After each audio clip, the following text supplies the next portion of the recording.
Mais lorsque Jésus se retournait pour dire la condition à payer, il n'y avait pas beaucoup de monde qui suivait après. Vous comprenez? Donc le Seigneur montrait toujours la réalité du prix à payer. Mais ce soir, je voudrais dire ce qu'un homme un jour a dit. Il a dit un jour, cet homme, et ça m'a fait du bien ce que j'ai lu, Dieu ne veut pas que nous fassions notre possible. Parce que souvent, ça y est, ça. On va essayer de faire notre possible pour marcher avec Dieu, pour suivre Jésus. Lui a dit, Dieu ne veut pas que nous fassions notre possible. Lui veut faire l'impossible. Parce que notre possible ne sert à rien. Comprenez bien qu'on ne peut pas suivre le Seigneur de nous-mêmes. Alors, nous allons déjà, dans cette lignée, rentrer dans le sujet, dans le vif du sujet du message. Nous allons faire deux lectures. J'en ai parlé dans quelques églises de ce passage-là, mais je crois qu'il va faire du bien ce soir pour ceux qui veulent marcher avec le Seigneur. Nous lisons dans Ézéchiel 47. Nous ferons deux lectures. D'abord ce passage, qui est un peu mystérieux peut-être pour certains, mais il est très simple et vous le comprendrez facilement. C'est une question d'une vision d'un homme de Dieu qu'il a eu d'un temple, du temple réel de Dieu, de la présence de Dieu. Et il dit, il me ramena vers la porte de la maison. Et je voudrais que nous puissions nous arrêter sur ces mots, surtout, sur ce que Dieu lui fait. Pas ce que nous on fait, sur ce que lui fait. Et nous allons nous rendre compte que tout vient de Dieu. Et que tout don parfait vient de Dieu. Amen. Alors il me ramena vers la porte de la maison. Donc ça c'est au temple. Voici de l'eau sortait sous le seuil de la maison. De l'eau, je vais vous dire tout simplement, c'est cette eau vive que Jésus-Christ est lui-même. C'est lui qui a dit, Jésus, un jour, si quelqu'un a soif, bien sûr c'est dans le conditionnel. Comment boire si on n'a pas soif? Mais Jésus pose une question. Si quelqu'un a soif, qu'il vienne à moi et qu'il boive. Amen. Maintenant, il est évident que ce n'est pas parce qu'on vient à la réunion et que les gens sont autour de Jésus que tout le monde veut Jésus. Le Seigneur était conscient de ça aussi. Ce n'était pas parce que les gens étaient là que les gens en voulaient. Il donnait la condition. Vous avez soif, je vous désaltère. Vous n'avez pas soif, vous ne pourrez pas venir boire. Alors Jésus a dit, heureux ceux qui ont faim et soif d'autre chose. Amen. Ayons soif d'autre chose, parce que la vie est une déception. On se laisse conduire ce soir. Je disais un jour, vous avez remarqué, le signe de la naissance d'un enfant, c'est pleurer. Son signe de naissance, le docteur attend qu'il pleure. Et quand il pleure, il dit, ça y est, c'est bon. C'est bon. Mais je me disais un jour, c'est peut-être une question bête que je me suis posée, pourquoi le signe de naissance, c'était pas rire? Parce que c'était déjà la préfiguration de ce que nous allons faire sur la terre. Vous voulez les compter, les bons jours? Avec une main, hein? Même certains, quand ils en ont un peu trop, ils s'étonnent et disent, aïe, aïe, aïe, j'ai peur. Il y a trop de calme. La vie, elle-même, fait peur. Et Moïse, avec sagesse, disait, Seigneur, enseigne-nous à bien compter nos jours, afin que nous appliquions nos cœurs à ce qui est sage, parce que, qu'est-ce que la vie, dira Moïse? 70 ans, 80 ans pour le plus robuste. Et qu'est-ce que nous en tirons, disait Moïse? Peine et misère. Alors, ce n'est pas la peine que je vous enseigne que sur la terre, il n'y a rien. Alors, il y a un message qui vient du ciel. Amen.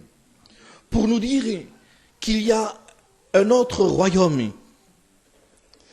J'étais en train de lire ce passage tout à l'heure ici, de l'apôtre Saint Paul qui disait à un serviteur qui s'appelait Timothée, il lui disait que Christ avait fait une belle confession devant Pilate.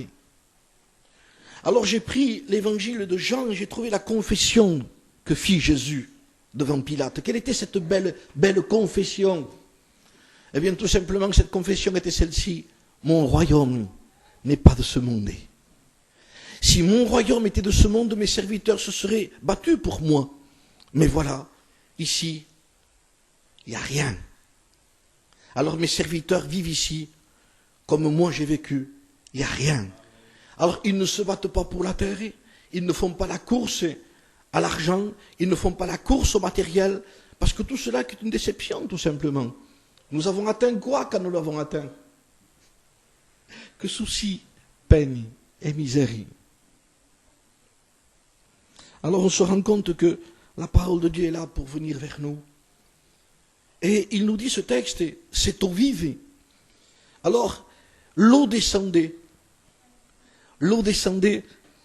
sur le côté de la maison, à côté de l'autel. C'était le temple, tout ça. Hein? Il me conduisit, on retrouve à nouveau ce mot, lui, il me conduisit par le chemin de la porte septentrionale. Il me fit faire le tour par dehors jusqu'à l'extérieur de la porte orientale. Même si on ne comprend pas ces choses-là, ce n'est pas important. Je ne prêche pas sur ça ce soir. Mais je prêche surtout sur ce mot. Et voici l'eau coulait du côté droit. Il est encore question d'une eau qui coulait. Je ne sais pas si vous avez remarqué, si vous vous souvenez encore de la prédication de la croix, mais lorsque Christ a été crucifié, pour s'apercevoir s'il était mort, on a pris une lance, on lui a planté dans son côté. On lui a ouvert le côté droit, sûrement, ou plutôt le côté gauche, parce que c'était dans le cœur. Et ils ont tiré. Une grande ouverture s'est faite dans son côté. Et ils ont vu de l'eau qui coulait de là. Amen. Et comme je le disais hier, c'est là où tout se passe. On peut prêcher sur tout ce qu'on voudra, ça nous ramènera à la croix. On ne peut pas sortir de ce message parce que c'est le message principal de l'évangile. Je vous le disais hier, quand il était question de guérison, de bénédiction, de multiplication du pain, de guérison, de gens qui le suivaient, mais par milliers ils étaient. À la multiplication du pain, ils étaient 5000 hommes, sans compter les femmes et les enfants. Ils étaient à peu près entre 10 000 et 15 000 personnes. Il y en avait du monde. À la croix, il n'y avait que Jean. Parce que la croix, il n'y a pas d'action. À la croix, il n'y a pas de manifestation particulière. À la croix, il y a simplement un homme qui est crucifié. Mais de son côté sort de l'eau. Amen. Et nous avons été créés pour arriver là et pour boire à son côté ouvert. Allons boire à son côté. Vous savez, je comprends pourquoi certains ont de la déception et n'arrivent pas à marcher avec Dieu. Je comprends aussi pourquoi certains, par un coup de tête, peut-être ils se sont fait baptiser et ils n'arrivent pas à marcher avec le Seigneur. Sinon, ils marchent à leur façon. Au contraire de ce que dit la parole de Dieu. Alors on se dit, comment ça se fait que c'est un chrétien, lui, il ne vit pas la parole de Dieu? Parce que je me demande même si cette personne a bu à cette eau-là. Parce que quand quelqu'un a bu à cette eau, Jésus a dit à une femme, celui qui boira de l'eau que je lui donnerai n'aura plus jamais soif. C'est-à-dire, c'est fini. Il est désaltéré en tout. Il ne fait pas la course à quoi que ce soit. Il a tout.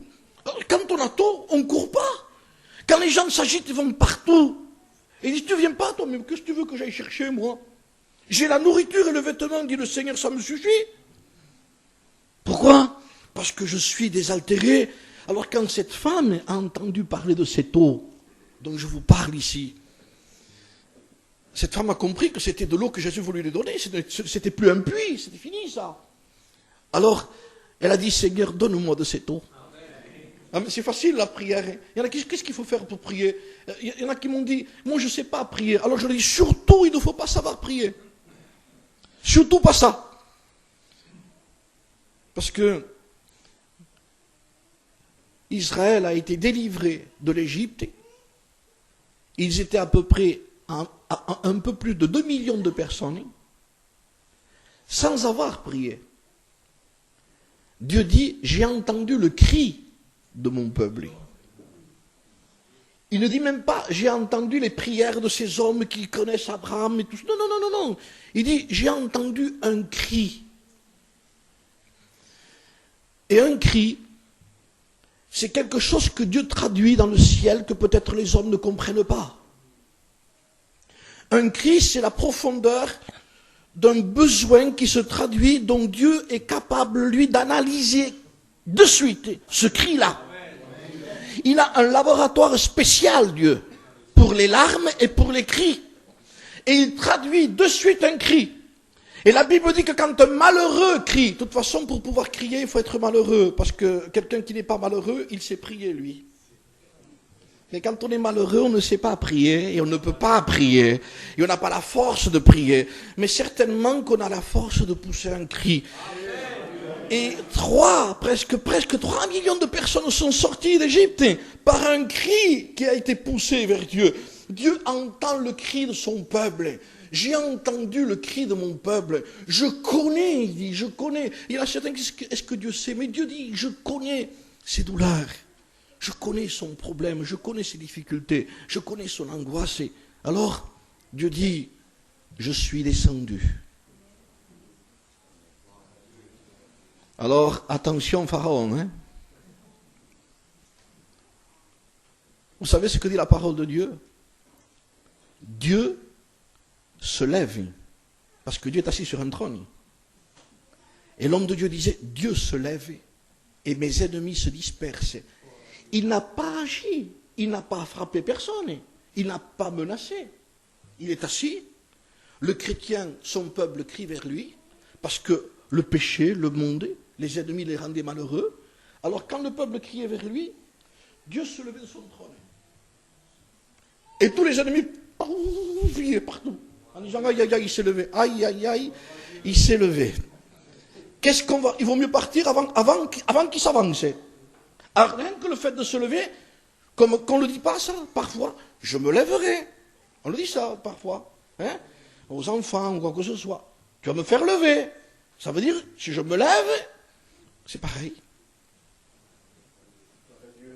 Quand Dieu se lève, les ennemis se dispersent.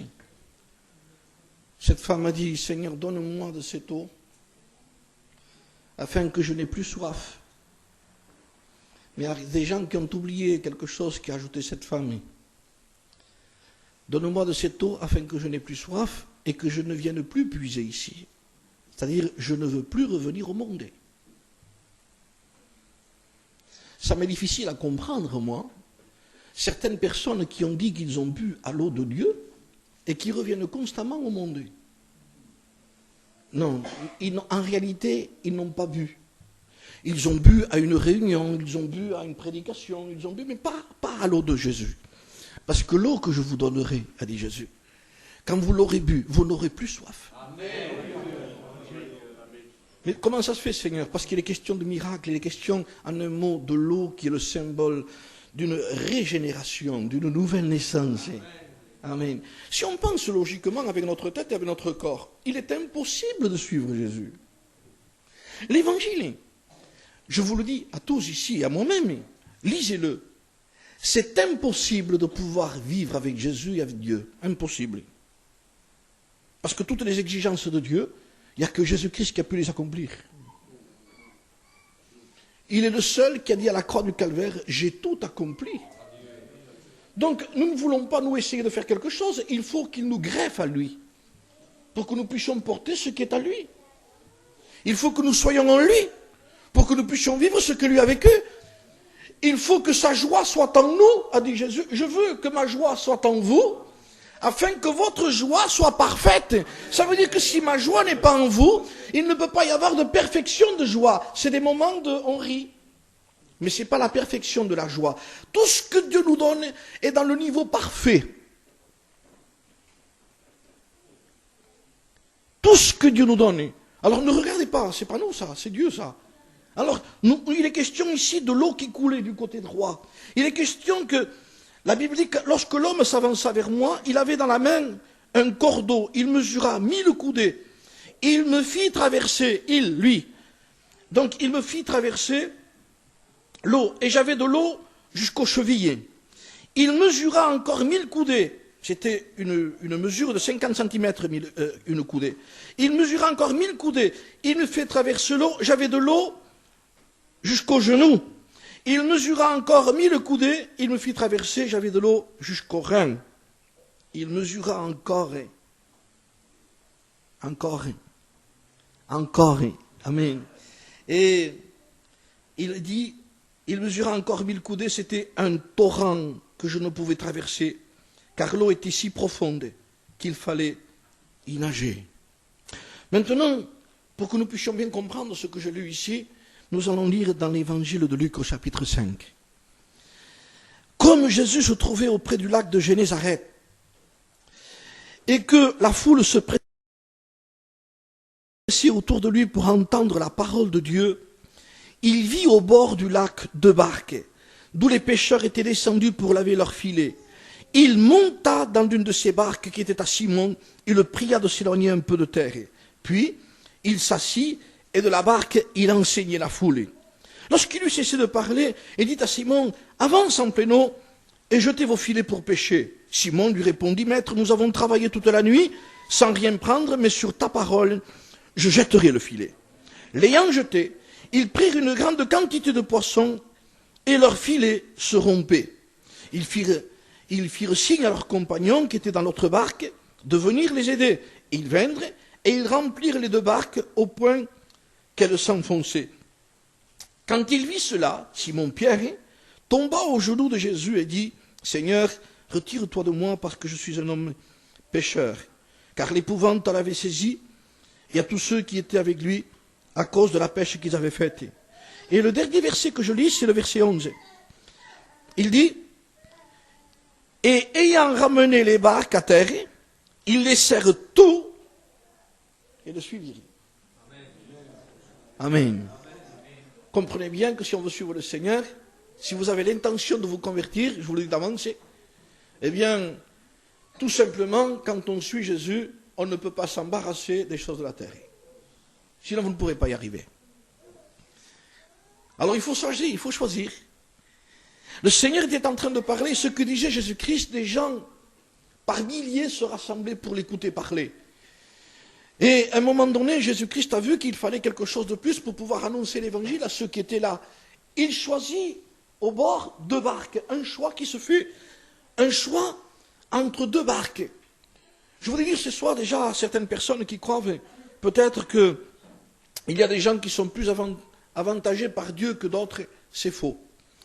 Dieu veut que tous les hommes soient sauvés. Vous comprenez?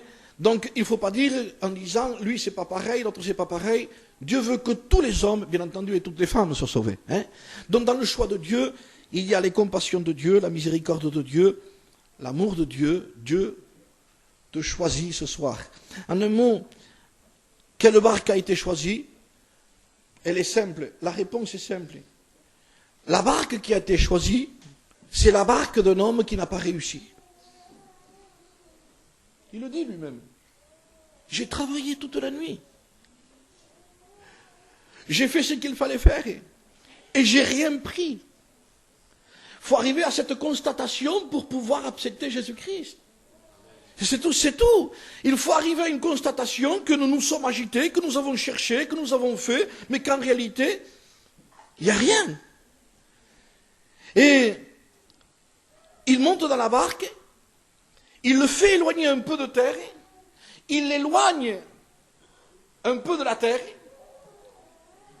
et de cette barque-là, le texte dira, et c'est très important ça, parce que c'est une des choses que le Seigneur veut faire dans la vie de celui qui veut ce soir.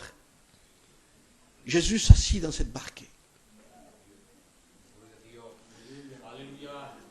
Si cela vous semble pas grand-chose, la Bible dit que Christ, lorsqu'il est monté dans le ciel, il est allé s'asseoir à la droite du trône de Dieu. Il est assis, Jésus. Un jour, Jésus-Christ est rentré dans une synagogue. Synagogue, c'était un endroit où on faisait des réunions comme ça. Et quand il est arrivé dans la synagogue, on lui a tendu le rouleau du prophète Ésaïe. C'était un rouleau avant, c'était pas une Bible, c'était pas un livre. Alors il déroula le rouleau et il lut dans le rouleau un passage d'Ésaïe où il était écrit « L'Esprit du Seigneur est sur moi parce qu'il m'a oint pour annoncer une bonne nouvelle aux pauvres. Il m'a envoyé pour guérir les cœurs brisés. » Je vous disais hier, le Seigneur ne veut pas faire des pointages et réparer un cœur. Le Seigneur veut changer un cœur. Alors, ne vous attendez pas à ce que Dieu fasse des réparations. Il change ou il fait rien. C'est cet évangile qu'on veut prêcher, nous. Cet évangile que Dieu ne nous demande pas de faire notre possible, il veut faire, lui, l'impossible. Alors, quand Jésus-Christ a commencé à lire ce passage, il vient pour guérir les cœurs brisés, pour annoncer une bonne nouvelle aux pauvres, pour rendre libre le captif. Captif ne veut pas dire simplement prisonnier de certaines choses, mais captif dans son esprit. Captif, on ne peut plus se libérer. Le Seigneur est capable de nous libérer. Amen. Celui que le Christ a franchi est réellement libre. Amen. Vous voulez que je vous dise une chose? C'est simple ce que je vous dirai. On a besoin de Jésus. Amen. C'est tout. Je disais un jour, on essaie de redonner à notre vie ce que notre vie n'accepte pas, ne veut pas. J'avais donné l'exemple d'un poisson, vous le sortez de l'eau, et vous le mettez dans une piscine. Et vous dites là, c'est pas grand-chose l'eau. Je vais te donner autre chose. Vous le mettez dans une piscine, et au lieu de mettre de l'eau, vous mettez tout ce que vous voulez dans ce cas, dans ce monde. De l'argent, du matériel, des maisons. Comprenez ce que je vous dis? Hein? Des caravanes, des meubles. Tout. Et le poisson, s'il pourrait parler, il dirait tout simplement, mais j'ai pas besoin de tout ce que tu me donnes là. Je veux pas ça, moi. Remets-moi dans mon élément, remets-moi dans l'eau. Alors nous, on va lui expliquer, nous, mais ça va pas la tête, c'est rien l'eau. C'est ça qui est beau, la richesse, la gloire. Mais le poisson dirait, mais vous ne comprenez donc rien. Mon créateur, Dieu, m'a créé pour vivre dans cet élément. Amen. Alors, remets-moi dans mon élément. Et à partir du moment où on prend le poisson, il le remet dans son élément, le poisson, il tombe dans l'eau.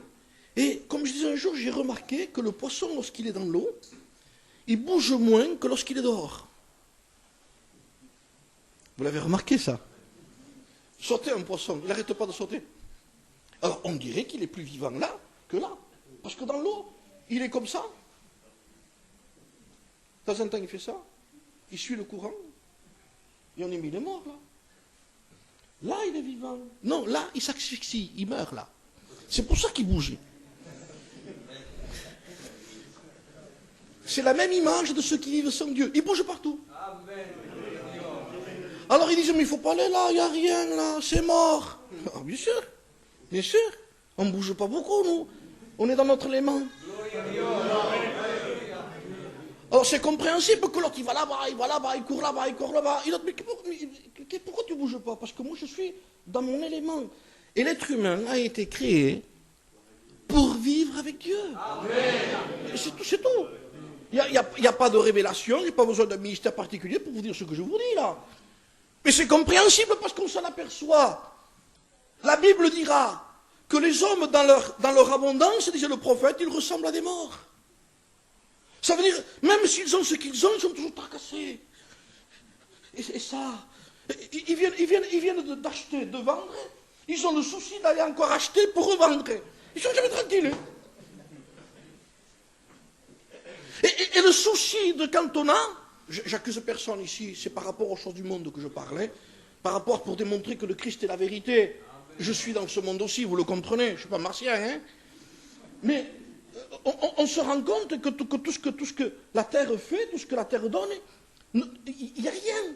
Parce que même celui qui a, et qui amasse, a le souci de ne plus les gaspiller. Alors je me suis dit, où est le repos? Celui qui n'en a pas, il souffre, celui qui en a, il souffre plus. Alors je me dis, Seigneur, il faut que je lève les yeux vers les montagnes. Amen. Parce que le secours me vient de l'Éternel. Mais on ne sera jamais heureux ici sur la terre. Vous comprenez bien que si on prêche l'évangile, c'est parce que le Seigneur nous dit, venez, vous tous qui êtes fatigués, chargés, venez à moi, et moi je vous donnerai du repos. Voyez bien, constatez-le. Hein, il n'y a rien. Il n'y a rien. Alors, le Seigneur est en train de nous dire ici tout simplement, Jésus-Christ, en lisant le rouleau du prophète Ésaïe, il disait, l'Esprit du Seigneur est sur moi, Alors les gens s'attendaient après cette lecture, parce qu'elle avait été faite depuis des années, cette lecture. Ésaïe était un prophète qui était 700 ans avant Jésus. Alors dans les synagogues et partout, on lisait ça. Et avant Jésus qu'il vienne, les gens qui lisaient ça donnaient l'explication de ça. Alors ceux qui lisaient ce rouleau, ils disaient, voilà, ce que je viens de vous lire, les gens qui avaient lu avant Jésus, ils donnaient l'explication que c'était le Messie qui devait venir, que c'était celui qui devait être envoyé de Dieu, qui réparerait nos cœurs, qui nous apporterait le vrai bonheur. Alors j'étais tellement habitué à ça, que ils n'attendaient plus Jésus, ni le Messie. Et là, il finit de lire, il tend le rouleau, il le rend, et il s'assoit. C'est pour cela que je vous ai dit que Jésus-Christ est assis dans la barque. Il s'assoit. Et les gens étaient là, comme vous regardez là, la prédication. Ils attendaient qu'il donne une explication. Jésus ouvre la bouche, dit la parole de Dieu, et dit, aujourd'hui, ce que vous venez d'entendre est accompli. C'était pas n'importe quoi. Hein. Et il l'a dit assis. En voulant dire, vous pouvez vous reposer, parce que moi, je me repose dans ce que je lis, c'est moi qui le fais. Alors quand Jésus rentre dans la barque, la première chose qu'il fait, il s'assoit. En voulant dire à Simon, Simon, tu m'as laissé rentrer. Tu m'as donné ta vie. Tu m'as donné ta barque. Fais-moi confiance. Hein. Oui. Vous êtes d'accord? On va voir. Parce qu'il y a un processus là. Après avoir prêché, maintenant Jésus finit sa prédication. Et Jésus maintenant va se tourner vers Simon.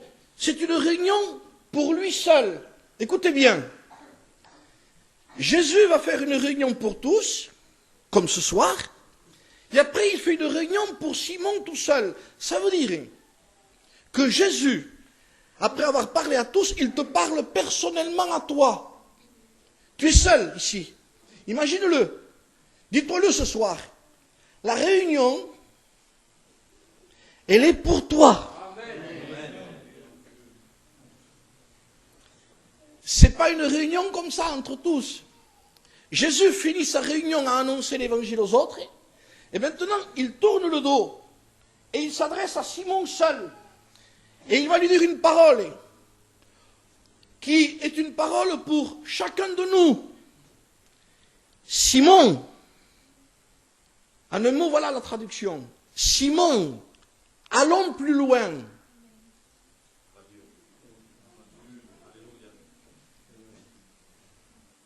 C'est ça ce que Christ a fait. Alors vous avez la réunion qui s'arrête, pour les autres qui sont au bord, et il y a la réunion qui s'arrête ce soir pour certains qui ne veulent pas aller plus loin. La réunion est arrêtée. Je pourrais dire même, et ce n'est pas le cas, je ne veux pas dire ça, mais je pourrais dire que ceux qui ne veulent pas aller plus loin, ils ont fini leur réunion. S'ils voudraient, ils pourraient sortir. On rend grâce, on fait sortir ces gens, ce serait peut-être plus clair. On ne le ferait pas parce que ce serait un scandale. Je passe au conseil de direction après. Mais pourtant, c'est vrai. Si on ne veut pas aller plus loin, la réunion est finie. Et on dit aux autres, vous, qui veut aller plus loin ce soir? Amen. Parce que je vais vous comparer la première lecture avec la seconde lecture que je vous ai faite. Lorsqu'il était question que cet ange mesurait une certaine mesure pour faire avancer un homme, dans cette eau où il est en train d'avancer, c'est l'eau de l'évangile, c'est l'eau de la parole. Alors, il lui mesure une certaine distance, et cet homme commence à faire ses premiers pas. Et comme il marche, quand on a de l'eau jusqu'aux chevilles, c'est facile à marcher comme ça. Hein? Mais il le fait aller plus loin. Après, il a de l'eau jusqu'aux genoux. On ne peut plus faire comme ça. Il faut marcher comme ça. Et on sent que ça devient plus dur. Je viens aux réunions, ça devient de plus en plus dur. Au début, c'était beau. Et tout d'un coup, maintenant, j'ai de l'eau jusqu'aux genoux. Et je sens que je ne peux plus faire les pas que je faisais. Alors, mais je vais aller plus loin quand même, attention. Moi, je ne lâche pas comme ça. Hein. J'ai décidé de marcher avec Dieu et on va aller plus loin. Et on va plus loin. Et en allant plus loin, il y a de l'eau jusqu'au rein. Alors là, c'est encore plus dur. Vous avez essayé de marcher dans de l'eau quand vous avez de l'eau jusqu'à là? Vous faites des petits pas avec une difficulté énorme.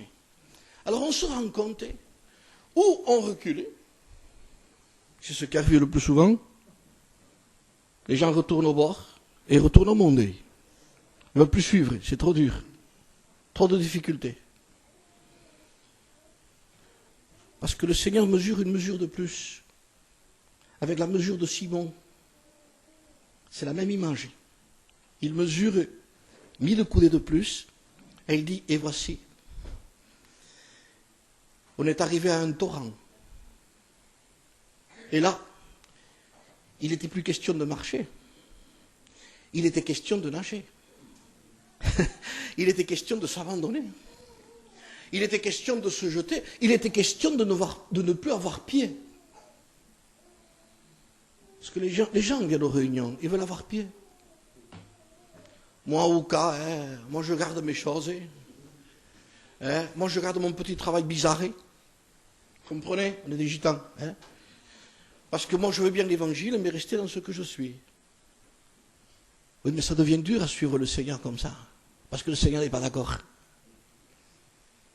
Oui, mais si je m'abandonne, là, si j'ai plus pied, comment je ferai pour ça, pour ça, pour ça, pour ça, pour ça, et pour ça, et tant de choses qu'on dit à Dieu. Écoutez, tu te jettes ou tu ne te jettes pas? Tu me fais confiance ou tu ne me fais pas confiance?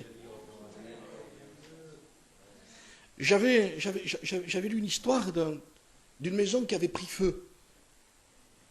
Le feu avait commencé en bas et ça gagnait les étages. Et au 3e étage, il y avait tous les pompiers qui étaient en bas et il y avait un enfant qui était en haut. Et on disait à cet enfant, jette-toi, parce que le feu commençait à monter jusqu'en haut, on ne pouvait plus monter par les escaliers. Donc les pompiers donnaient à l'enfant, ils le faisaient ici, jette-toi. Et l'enfant était à la fenêtre comme ça. Il n'y avait rien à faire. Un homme est arrivé, il a couru, il est venu vers là où c'est qu'il y avait les pompiers, il a fait, jette-toi. Et l'enfant s'est jeté. Et les pompiers ont dit, comment ils ont fait, comment il a fait pour t'obéir? Il a dit, je suis son père. Il n'avait confiance en personne, cet enfant. En tous les pompiers qu'il y avait, avec tous les moments qu'il dit jette-toi, il n'y avait rien à faire. Il arrive le père, il dit jette-toi. Il dit mon père me prendra, lui, pas de problème. C'est le plus fort, mon père. Je ne sais pas si vous avez remarqué qu'un enfant, c'est beau quand il parle, un enfant. Je ne sais pas si vous l'avez remarqué, un enfant. Quand il parle entre deux enfants, moi ça m'a instruit par rapport aux choses de Dieu. Parce qu'il est important de devenir enfant dans les choses de Dieu. Un enfant, quand il parle avec un autre enfant, il dit mon père c'est le plus fort. C'est toujours comme ça. La voiture de mon père, il te fait ça là. Mais j'aime ça, moi. Et pourtant, c'est pas la voiture qu'il faut. Parfois, c'est pas ça. Hein. Mais c'est son père. Et quand c'est comme ça, on se rend compte que par rapport à Dieu, c'est beaucoup plus que ça, vous le comprenez. Et Dieu nous appelle tout simplement ce soir à dire à certaines personnes, allez plus loin. Faites-lui confiance. De toute façon, je peux prophétiser ce soir. Je ne fais pas le prophète, mais je sais ce qui va arriver. Si vous ne vous jetez pas dans le torrent, si vous n'obéissez pas à Jésus pour aller plus loin, vous retournerez en arrière. Parce que la vie chrétienne, sans se jeter, est impossible. Ou alors, vous allez être des chrétiens qui vont être acceptés dans toutes les églises évangéliques charnelles, car ça existe aussi, mais dans le corps de Christ, vous ne le serez jamais. Dans un local, vous direz, moi j'appartiens à tel local, mais ça ne veut pas dire qu'on appartient à l'église. À l'église universelle de Christ. Le Seigneur nous appelle ce soir. Je crois que c'est un appel, bien sûr que c'est un appel particulier, puisque la réunion était finie pour les autres, c'est un appel pour Simon. Il dit, Simon, ne cherche pas à faire le possible, laisse-moi faire l'impossible. En un mot, fais-moi confiance. Mais vous savez ce que veut dire le mot confiance? Le mot confiance veut dire foi en Dieu. Confiance en Dieu. Lui faire confiance, il ne peut pas nous tromper. Ce qui a fait du mal à Dieu, c'est quand Israël pleurait dans le désert. Ce qui a fait du mal à Dieu, c'est quand il entendait Israël qui disait On a envoyé des espions jusqu'à Canaan pour voir comment était la ville. Et ils sont venus en pleurant, en disant, il y a des géants, et on ne pourra pas, il n'y arrivera pas. Alors ça fait du mal à Dieu. Comme si Dieu voudrait dire tout simplement, comment je vous ai choisi pour vous faire mourir dans le désert? Je vous ai piégé. Je vous ai trompé. Je vous ai dit de vous engager avec moi et après je vous ai montré qu'on ne pouvait pas marcher avec moi. Mais ce serait un piège, ça. Ce serait la pire des vies. Il vaudrait mieux ne pas connaître Dieu alors, que de savoir maintenant que Dieu existe et je ne peux pas être sauvé. C'est le souci le plus grand du monde. Avant j'étais tranquille, je ne connaissais pas l'évangile, je vivais ma vie et je ne savais pas qu'il y avait un enfer. Et maintenant je le sais. Et que je ne peux pas, parce que c'est impossible à marcher. Mais bien sûr que c'est impossible à marcher. Parce qu'il faut que tu arrives à un moment donné où il faut que tu fasses confiance. Et comme je le rappelais hier, comment ne pas faire confiance à un Seigneur qui nous a tant aimés? On ne discute pas quand quelqu'un vous aime, même si on ne le comprend pas. Il y a un texte dans la parole de Dieu qui dit, ce que tu ne comprends pas maintenant, tu le comprendras plus tard. Et quand on sait que quelqu'un nous aime, même si on ne comprend pas, ce qui nous fait dire, ça fait rien, même si je ne comprends pas, c'est parce qu'il m'aime. C'est ça qui repose mon cœur. Comme il m'aime, même si je ne comprends pas, je lui fais confiance. De toute façon, je sais qu'il fait le mieux, lui. Il a le meilleur pour nous.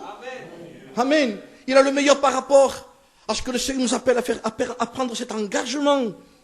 Simon avance en pénaux. Et Simon obéit. Donc Simon n'a plus pied. Simon se confie totalement à la parole de Christ. Le Seigneur veut marquer Simon. Il lui fait faire une expérience personnelle qui va le marquer. Si nous ne faisons pas cette expérience, tôt ou tard, nous n'aurons pas d'appui. Parce que, aujourd'hui, on ressent quelque chose, demain on ne le ressent pas. Aujourd'hui, on a envie de venir aux réunions et demain on n'a plus envie de venir. Mais si on n'a pas une base, un appui, un endroit où nous avons fait une expérience personnelle, eh bien, on ne suivra plus. Alors il l'amène dans les grandes eaux. Et il dit maintenant, Simon, jette le filet. Alors lui dit Simon, quelque chose qui est logique. Il dit, Seigneur, nous avons travaillé toute la nuit, ce qui est normal. C'est-à-dire, nous avons travaillé au moment qu'il fallait. Je me suis dépensé au moment qu'il fallait, où tout pouvait réussir. C'est la nuit qu'il fallait prendre le poisson. Dans l'image du monde de ce que nous vivons nous. C'est-à-dire qu'au moment où je pouvais faire quelque chose, je l'ai fait. Mais même si j'ai acquis des choses, je n'ai rien pris qui remplit ma vie. J'ai rien pris, Seigneur. J'ai rien. Alors la constatation de Jésus-Christ par rapport à cet homme, c'est que cet homme arrive à conclure, j'ai pas réussi. Ma vie est une défaite. Seigneur, tu me dis de jeter le filet dans des moments où encore c'est plus difficile, en plein jour. Mais voilà, Jésus veut faire un miracle. Et je voudrais vous dire ce soir que l'évangile n'est pas autre chose qu'un miracle. Amen. Jésus veut faire un miracle. Il veut faire un miracle dans ta vie. Alors ne dis pas comment un paralytique était paralytique. Il ne cherchait pas, c'était pas une rééducation qu'il lui faisait faire Jésus, en disant écoute tu viendras et on va faire une rééducation de ta vie. Non, non, je prends ton lit parce que tu ne peux pas marcher, mais moi je te fais marcher. Le lépreux venait avec sa lèpre, il ne disait pas à Jésus écoute, je vais te donner un traitement, tu vas te soigner un peu les plaies, comme ça petit à petit, chaque jour tu verras ça ira mieux. Non, non, il fallait, je le veux, sois pur. Et quand quelqu'un vient vers Jésus et dit Seigneur, je voudrais tant vivre avec toi, marcher dans tes voies, alors ce Seigneur, il te faut un miracle aussi, comme le lépreux, comme le paralytique, écoute le miracle, je vais le faire. Parce que ce n'est pas une amélioration de vie. C'est pas aujourd'hui, je fais 5 choses mauvaises, demain j'en ferai que 3, Seigneur. Il dit, c'est pas ça l'évangile. Hein. L'évangile, c'est un cœur nouveau. L'évangile, c'est un miracle. L'évangile, c'est tout simplement dire jette le filet. J'ai pas réussi, Seigneur. J'ai travaillé quand il fallait, j'ai pas réussi. Mais sur ta parole, Seigneur. Et tout est là. Je vais vous dire une chose. Dieu, le prophète disait que Dieu veille sur sa parole pour qu'elle s'accomplisse. Dieu, quand il parle, il crée. Ne vous faites pas de soucis. Ce que Dieu demande de vous, vous ne l'avez pas. Donc n'essayons pas de fouiller pour savoir si nous avons quelque chose, ça y est pas. Lorsque Dieu a vu rien, Dieu dit. De rien, il dit que la lumière soit. Paf, la lumière est. Nous, on est habitués à la lumière, mais il n'y en avait pas. Dieu dit qu'il y ait un amas d'eau, plein d'eau. Et il y a eu de l'eau. Mais il n'y en avait pas. Et Dieu dit que dans cet amas d'eau, là où il y a de l'eau, je veux, moi, Dieu dit, moi je le veux comme ça. Qu'il y ait toutes sortes de poissons. Du monstre marin qui fait 30 tonnes, au petit poisson qui est transparent. Tout a existé. Pourquoi? Parce qu'il dit. Et la Bible dit, il dit, et la chose arrive. Il parle et elle existe. Je vous parle de Dieu, de la parole de Dieu. Nous parlons d'une chose qui dépasse notre entendement. Dieu dit, et cela fut ainsi. Vous vous rendez compte? Dieu dit, et quand Dieu dit, cela fut ainsi. Ça veut dire, ainsi soit-il. Dieu parle, c'est comme ça. Et Jésus a dit, Père, encore à la croix du Calvaire, dans son agonie de sa souffrance, pardonne-leur. Il dit, et cela fut ainsi. Ce matin, j'avais un repos dans mon cœur parce que le diable vient tous les matins me voir. Pour donner des doutes, pour tu as vu, c'est difficile. J'ai dit, mais pour moi, oui. J'ai discuté comme ça. Pour moi, oui. Mais pas pour Jésus.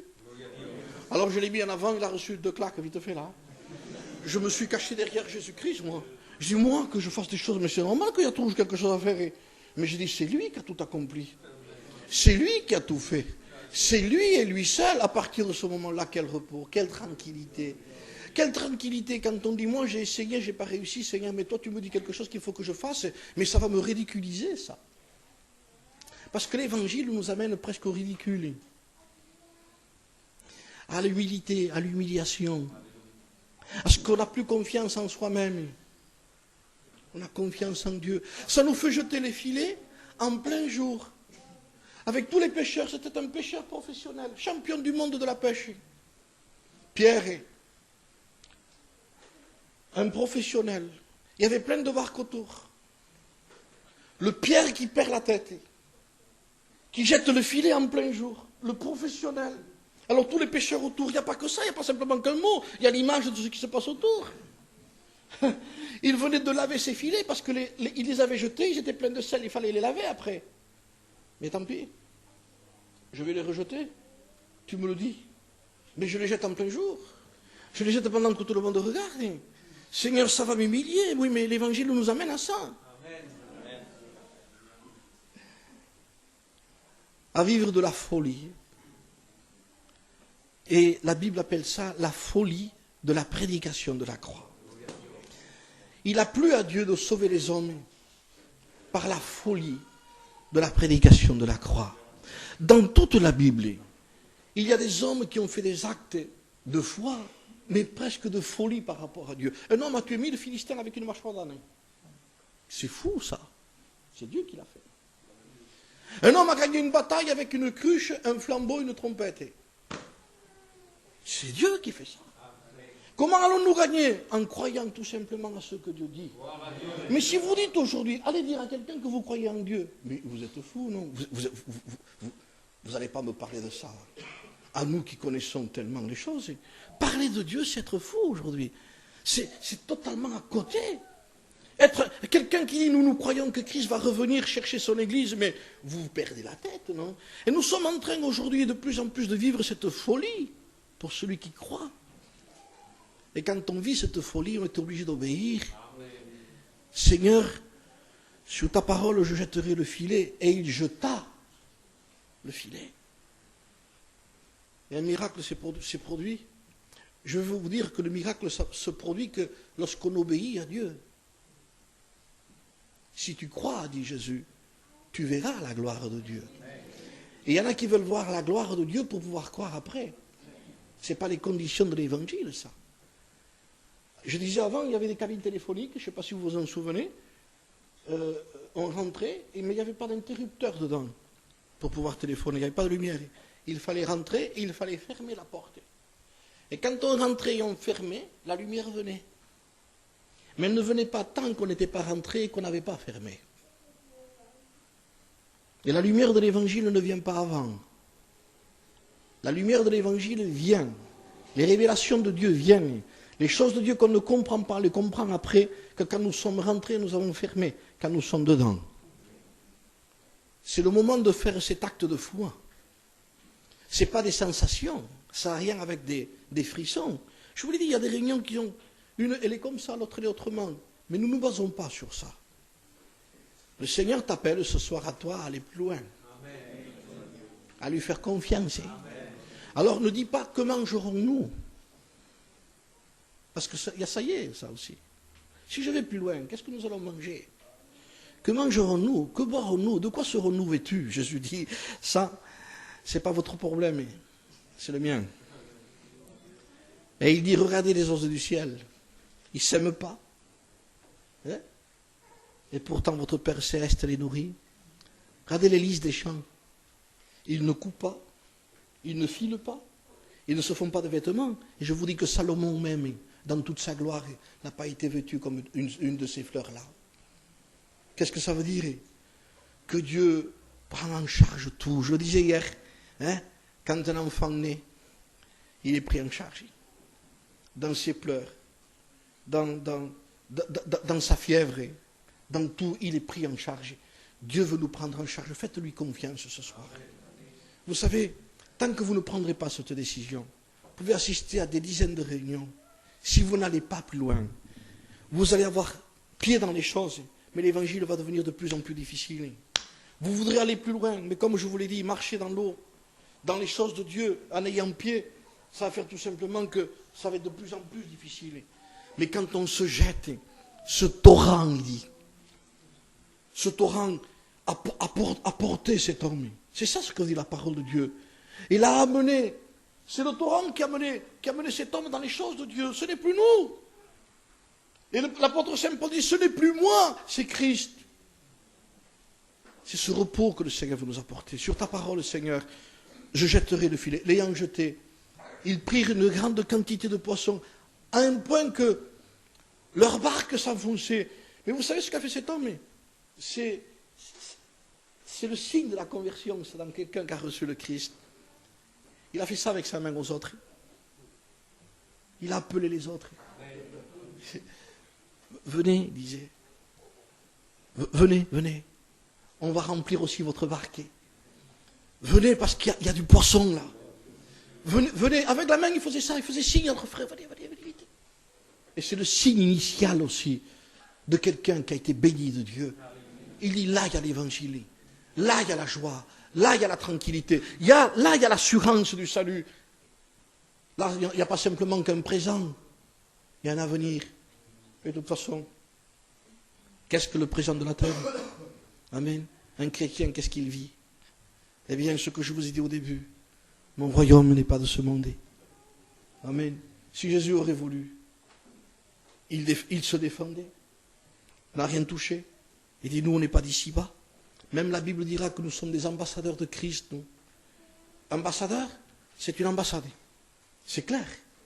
Une ambassade, c'est une grande maison, par exemple à Paris, où à l'intérieur de cette grande maison, vous avez par exemple des Américains. C'est l'Amérique qui est représentée à Paris, en France. C'est une maison. Ils ne parlent pas le même langage que ce pays. C'est réellement le chrétien, ça. Ils sont habillés autrement, ils ont une façon de vivre autrement, c'est les Américains. Et l'apôtre Saint Paul disait, nous sommes des chrétiens, après, qui faisons partie d'une ambassade. C'est Dieu qui envoie une ambassade du ciel sur la terre. Et dans cette ambassade, il dit Paul, de temps en temps nous sortons et nous disons aux gens, nous vous en supplions, soyez réconciliés avec Dieu. On apporte la réconciliation. Gloire au Seigneur. Amen. Et attention, hein, que la France ne s'amuse pas à toucher l'ambassade d'Amérique, là. Hein. Même s'ils sont que 50 dedans. C'est l'Amérique qui leur tombe dessus. Hein. Ça veut dire ce que ça veut dire. Hein. Si nous sommes de l'ambassade de Dieu, attention à qui vous touche. C'est le ciel qui se mouvra après. Amen. C'est lui qui nous défend. Hein. Il se lève. Et nos ennemis se dispersent. Ce soir, tout simplement, je termine mon message par cela. Il y a la réunion ce soir, peut-être il y aura d'autres réunions, certainement, mais celle de ce soir, c'est un appel particulier pour la personne qui veut aller plus loin. Maintenant, si tu décides de rester à avoir pied, tu ne pourras jamais te réjouir dans les choses de Dieu. Mais si tu décides de faire confiance au Seigneur, certainement qu'il se passera de grandes choses dans ta vie. Faites-lui confiance ce soir. On prie le Seigneur. Nous te louons, Seigneur, pour cet appel à cette vie, Seigneur, d'aller plus loin, de te faire confiance, Seigneur, de nous jeter dans ce torrent, Seigneur, qui est le torrent de ta grâce, le torrent de ton amour, Seigneur, le torrent où personne ne peut se noyer, Seigneur, parce que c'est toi qui nous portes, Seigneur. Seigneur, t'honorer, c'est te faire confiance. T'aimer, c'est te faire confiance, Seigneur. Tu nous as dit d'aller plus loin. Seigneur, parce que tu veux marquer la vie de certaines personnes. Seigneur, certainement que tu veux amener certaines personnes ce soir, non pas simplement à assister à une réunion, à apprécier une réunion, mais tu veux, Seigneur, t'asseoir dans la barque de leur vie, apporter le repos dans leur cœur. Tu veux, Seigneur, reposer ces gens. Nous avons besoin que tu nous reposes, Seigneur. Et tu as dit, venez à moi, vous tous qui êtes fatigués, chargés, et je vais m'asseoir dans votre vie, et je vous donnerai le repos. C'est ça, Seigneur. Et tu nous amènes à aller plus loin avec toi, pour marquer nos cœurs, afin que nous tombions à tes genoux, Seigneur, et que nous puissions constater que ce qu'il y a de plus important, c'est de vivre avec toi. Seigneur, donne-nous de cette eau ce soir. Comme tu as dit un jour à cette femme, si tu bois de cette eau, tu auras toujours soif. Mais si tu bois de l'eau que je te donnerai, tu n'auras plus jamais soif. Seigneur, accorde à ces cœurs secs, Seigneur, non pas de marcher quelque part dans l'évangile, mais à se donner entièrement à l'évangile. Seigneur, sinon nous ne pourrons jamais être heureux. Il n'y a pas de bonheur, Seigneur, s'il n'y a pas une intégration totale de toute notre vie en toi, Seigneur. Nous voulons, Seigneur, le faire ce soir, et certainement peut-être certaines personnes voudraient s'engager dans ce domaine-là. Je fais appel à ceux qui veulent aller plus loin, à ceux qui veulent rester sur le bord. On ne peut plus rien faire pour vous. Sinon que venir assister aux réunions, c'est tout. Mais on ne peut pas toujours assister. On veut aussi participer. On veut vivre aussi l'évangile. Je ne veux pas simplement avoir des frissons dans une réunion et partir sans le Christ. Je veux Jésus dans ma vie. Je veux Jésus dans ma barque. Je veux lui faire confiance. Même si l'ennemi me dit, mais comment tu feras si tu t'engages? Jésus me prend en charge. C'est quand il y a les grandes eaux, aux eaux profondes qu'il y a la bénédiction, pas au bord. Au bord, il n'y a que simplement un message que les gens écoutent. Mais Jésus se tourne vers Simon, il se tourne vers toi ce soir. Pour une réunion personnelle, pour un appel personnel. Ce n'est plus une réunion en public avec beaucoup de monde. Tu es seul. Tu es seul. Et le Seigneur te demande, est-ce que tu veux aller plus loin? Écoutez bien, ne répondez pas si vous ne voulez pas. Hein? C'est un appel personnel. Est-ce qu'il y a certaines personnes qui ressentent cet appel dans leur cœur en disant, c'est ça que je voulais, Seigneur. C'est m'abandonner entièrement entre tes mains. C'est ça dont j'ai besoin. C'est ne plus avoir pied dans les choses de la terre. Parce que l'évangile devient de plus en plus difficile. Je veux te faire confiance, Seigneur. Je me jette par la foi dans le torrent, Seigneur, de la communion. Dans le torrent qui sort de ton côté ouvert, Seigneur. Je me jette dans la confiance de la prédication de la croix. Je ne peux pas douter sur ton amour, Seigneur, et sur ta protection. Est-ce qu'il y a ici certaines personnes? Ne regardez pas le baptême, hein. Je parle à des gens qui veulent aller plus loin, moi. Il y en a qui disent, moi je suis baptisé, ça ne veut rien dire ça. Il y en a qui se sont baptisés toujours en ayant pied. Le baptême vient après le torrent. Est-ce qu'il y a certaines personnes qui veulent aller plus loin ce soir? Qu'ils se lèvent debout à leur place. On va prier pour eux. Gloire à Dieu. C'est individuel. Je vous assure, c'est personnel. Ça n'a rien à voir avec la collectivité, avec les gens. En disant, ils se lèvent, je me lève, parce qu'est-ce qu'ils vont dire? Même si tu te lèverais dans ces conditions, ça ne sert à rien. C'est un appel personnel vis-à-vis de Dieu. Je me lève, c'est tout, parce que je veux aller plus loin maintenant. Je vais faire confiance en Dieu. Je ne veux pas dire comme les païens, qu'est-ce qu'on mangera, qu'est-ce qu'on boira, de quoi on sera vêtu. L'apôtre Saint Paul disait, j'ai appris à être content dans l'état où je me trouve.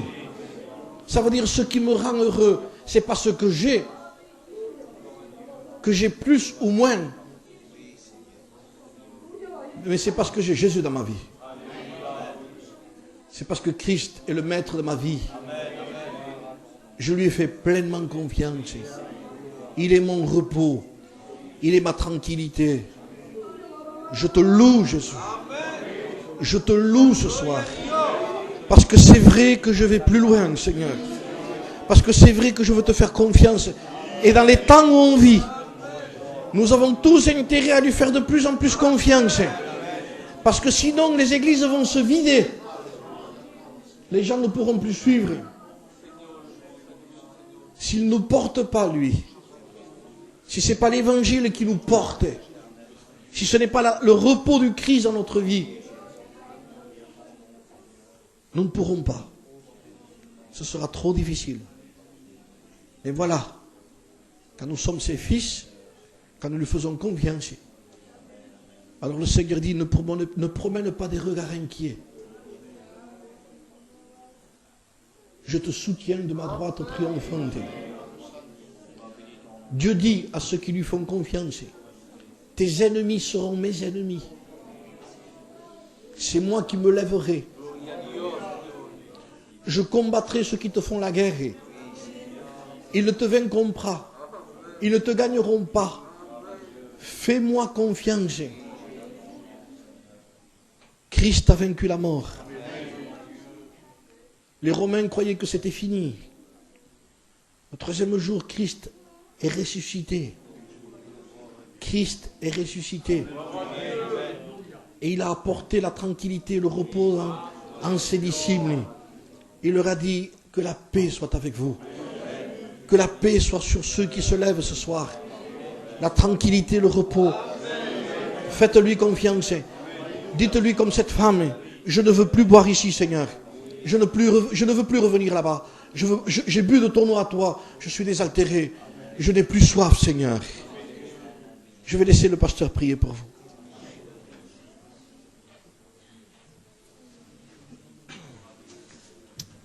Seigneur Jésus, mon Père et mon Dieu, tu es ce Dieu de grâce et de miséricorde, Seigneur Jésus-Christ.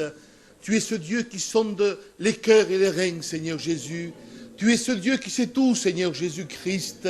Mon Père et mon Dieu, je te prie, Seigneur. Papa, regarde ton assemblée, Seigneur. Regarde, Seigneur, chacun de nous, mon Père et mon Dieu. Tu connais notre cœur, Seigneur Jésus-Christ. Tu connais nos besoins, Seigneur Jésus. Je te prie, mon Père et mon Dieu. Nous voulons aller plus loin avec toi, mon Père et mon Dieu. Oui, Seigneur, nous voulons aller en plein avec toi, Seigneur Jésus. Parce que tu es notre Dieu, Seigneur Jésus. Et parce que tu es notre Père, mon Père. Toute la gloire, la grâce, l'honneur est à toi, Seigneur. Merci, mon Seigneur Jésus-Christ. Amen, Seigneur. Gloire à Dieu. Que le nom de Dieu soit béni. Asseyez-vous, s'il vous plaît. Merci, mon Seigneur. Ça vaut le coup d'aller plus loin avec le Seigneur Jésus. Ça vaut le coup. Que le nom de Dieu soit béni. Je remercie le Seigneur Jésus pour sa parole. Merci, mon Seigneur, pour ta parole. Merci pour ce qu'il fait. Merci parce qu'il connaît tout. Et ce que l'homme voit simplement, le Seigneur, lui, il voit le cœur de la personne. Merci, mon Seigneur Jésus. Voilà, notre mission est terminée. Mais ça n'empêchera pas d'inviter plus tard, quand on pourra, notre frère El Patet. Et on fera encore une émission, et puis on fera encore une émission avec d'autres pasteurs. C'est bon de de voir certains ministères et puis écouter la parole de Dieu. Non parce que simplement, Dieu Vicente, on prêche aussi la parole de Dieu, mais on a besoin aussi d'écouter la parole de Dieu.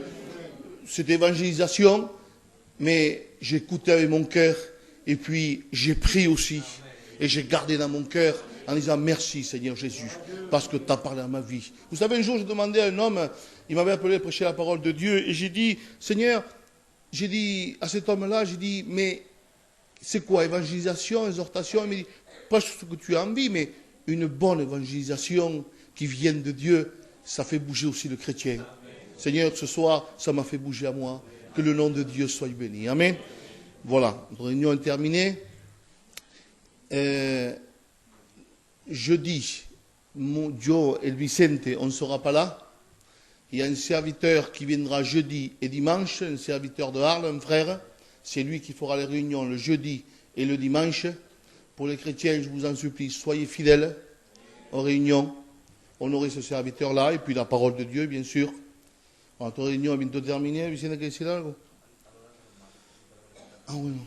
Pour les malades aussi, on va les faire, ceux qui sont malades, qui se lèvent à sa place. Et l'ancien, le serviteur, et peut-être il viendra, il priera pour vous.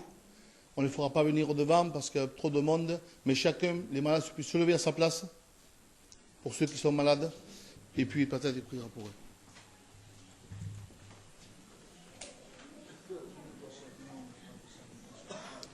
Te louons, Seigneur, parce que tu dis dans ta parole, Seigneur, que par les meurtrissures de Jésus-Christ, Seigneur, c'est encore à la croix que tu as accompli cette chose, Seigneur. Par ces meurtrissures, nous avons été guéris. C'est quelque chose que tu as déjà fait, Seigneur. Que tu veux que nous puissions saisir par la foi. Seigneur, tu honores la foi. Tu as dit toujours ce qu'il en soit fait selon ta foi. Et bien que ces frères, ces sœurs, ces amis qui sont là, soient guéris au nom de Jésus-Christ. Pour la gloire de ton nom. Amen.